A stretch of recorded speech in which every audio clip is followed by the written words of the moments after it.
दोस्तों, आपके भी मन में ये सवाल आता होगा कि आखिर में कौन से भगवान का नाम जपूं जिससे मेरा उद्धार हो जाएगा। इस वीडियो को अंत तक जरूर देखें, आपको पता चल जाएगा।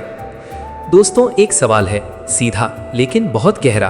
क्या आपने कभी ये सोचा है कि जब एक संत अपने जीवन की आखिरी सांस ले रहा होता है तो उस समय वो क्या कर रहा होता है?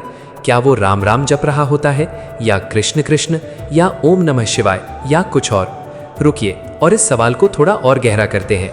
अगर कोई संत पूरी जिंदगी राम का जाप करता रहा तो क्या वो अंत में भी सिर्फ राम ही जपेगा? और अगर कोई कृष्ण में डूबा रहा तो क्या उसका अंत भी कृष्ण में ही होगा, या यहाँ कुछ ऐसा होता है जिसे हम समझ ही नहीं पाए हैं? दोस्तों, आज मैं आपको एक ऐसा रहस्य बताने जा रहा हूँ जो किताबों में पूरा नहीं लिखा मिलता, जो गुरु हर किसी को नहीं बताते, और जो समझ में आते ही आपका ये सवाल हमेशा के लिए खत्म हो जाएगा कि किसका नाम जपूं। लेकिन एक छोटी सी शर्त है, इस बार सिर्फ सुनना मत, महसूस करना, क्योंकि जो बात आज समझ आएगी वो सिर्फ दिमाग से नहीं, दिल से समझ आती है। एक दृश्य इमेजिन करो, रात का समय है, सब कुछ शांत है। एक छोटा सा कमरा जहां एक संत लेटा हुआ है, उसकी सांसें धीमी हो चुकी हैं, आसपास उसके शिष्य बैठे हैं, कुछ रो रहे हैं, कुछ मंत्र जप रहे हैं, लेकिन वो संत शांत है, बहुत शांत। अब ध्यान से देखो, उसके होंठ हल्के हल्के हिल रहे हैं, लेकिन कोई साफ शब्द नहीं सुनाई दे रहा, न राम, न कृष्ण, न शिव, बस एक मौन, एक गहराई, एक अजीब सी शांति। अब सवाल उठता है, ये क्या है? क्या वो जप रहा है या जप के पार चला गया है? यहीं से समझ शुरू होती है। हमने हमेशा सोचा कि नाम ही सब कुछ है, राम नाम ही सत्य है, हरे कृष्ण ही मुक्ति है, ओम ही परम है। लेकिन क्या आपने कभी सोचा, अगर नाम ही सब कुछ होता तो संत अंत में शब्दों से परे क्यों चले जाते? सबसे बड़ा भ्रम, नाम ही मंजिल है, यही सबसे बड़ा ट्रैप है। हमने नाम को ही मंजिल बना लिया है, लेकिन सच्चाई क्या है? नाम मंजिल नहीं है, नाम तो सिर्फ रास्ता है। जैसे अगर तुम्हें मुंबई जाना है तो तुम ट्रेन से जाओ, बस से जाओ, फ्लाइट से जाओ, लेकिन क्या कोई कहेगा बस ही असली है, ट्रेन गलत है? नहीं ना। ठीक वैसे ही राम एक रास्ता है, कृष्ण एक रास्ता है, शिव एक रास्ता है, लेकिन मंजिल वही एक, वही परम चेतना। एक बहुत गहरा उदाहरण, मान लो एक ही सूरज है, लेकिन कोई उसे सन कहता है, कोई सूर्य, कोई सूरज। नाम बदल गए लेकिन सूरज तो वही है ना। तो फिर हम क्यों लड़ते हैं कि राम बड़ा है या कृष्ण, शिव श्रेष्ठ है या विष्णु? दोस्तों, ये लड़ाई ज्ञान की नहीं, अज्ञान की निशानी है। अब असली रहस्य शुरू होता है। अब तक जो समझा वो सिर्फ बेस था। अब आता है वो पॉइंट जहां बहुत कम लोग पहुंचते हैं। संत अंत में नाम क्यों छोड़ देते हैं? क्योंकि शुरुआत में नाम जरूरी है, लेकिन अंत में नाम भी छोड़ना पड़ता है। ये बात सुनने में अजीब लगेगी, लेकिन सच है। 3 स्टेज समझो, बहुत जरूरी। हर साधना में 3 स्टेज होती हैं। पहली, नाम, शुरुआत। यहाँ आप जप करते हो, शब्द रिपीट करते हो, माला घुमाते हो, यहाँ सब कुछ करना होता है। दूसरी स्टेप, भाव, बीच का रास्ता। अब शब्द कम हो जाते हैं, फीलिंग बढ़ जाती है। अब आप राम नहीं बोलते, आप राम को महसूस करते हो। तीसरी, मौन, अंतिम अवस्था। यहाँ शब्द खत्म, जप खत्म, करने वाला भी खत्म, बस अनुभव बचता है, शांति बचती है, एकत्व बचता है। और संत इसी अवस्था में जाते हैं। लेकिन हम कहाँ अटक जाते हैं? हम फर्स्ट स्टेज में ही अटक जाते हैं।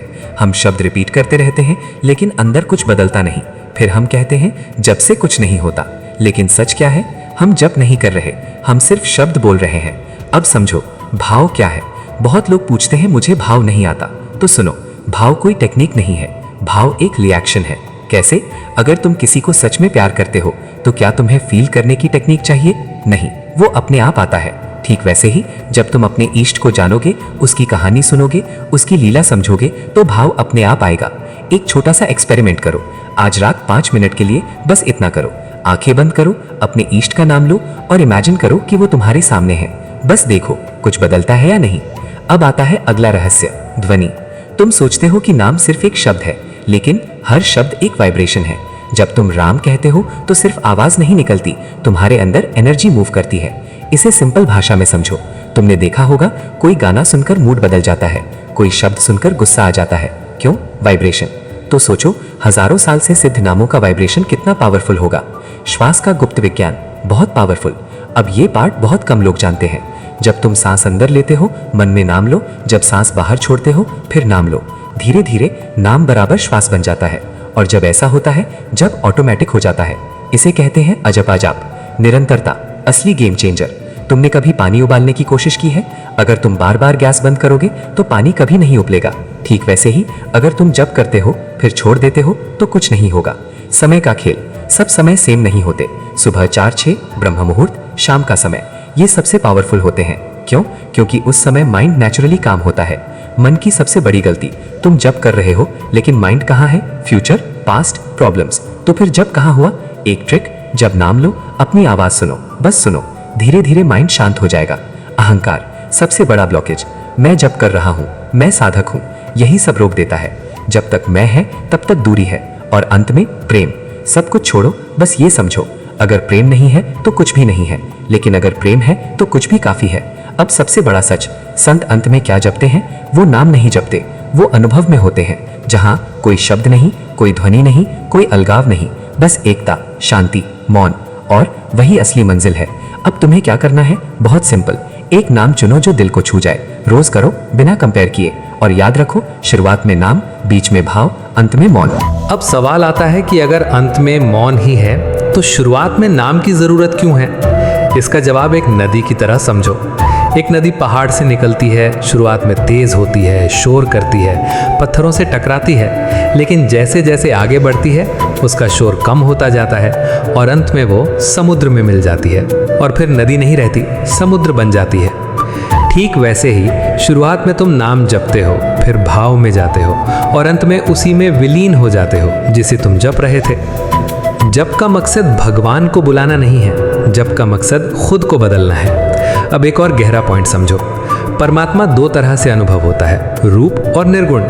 शुरुआत में हम रूप से जुड़ते हैं, राम, कृष्ण, शिव, लेकिन धीरे धीरे हम निर्गुण की तरफ जाते हैं, जहाँ कोई रूप नहीं होता, सिर्फ अनुभव होता है। लेकिन हम गलती क्या करते हैं?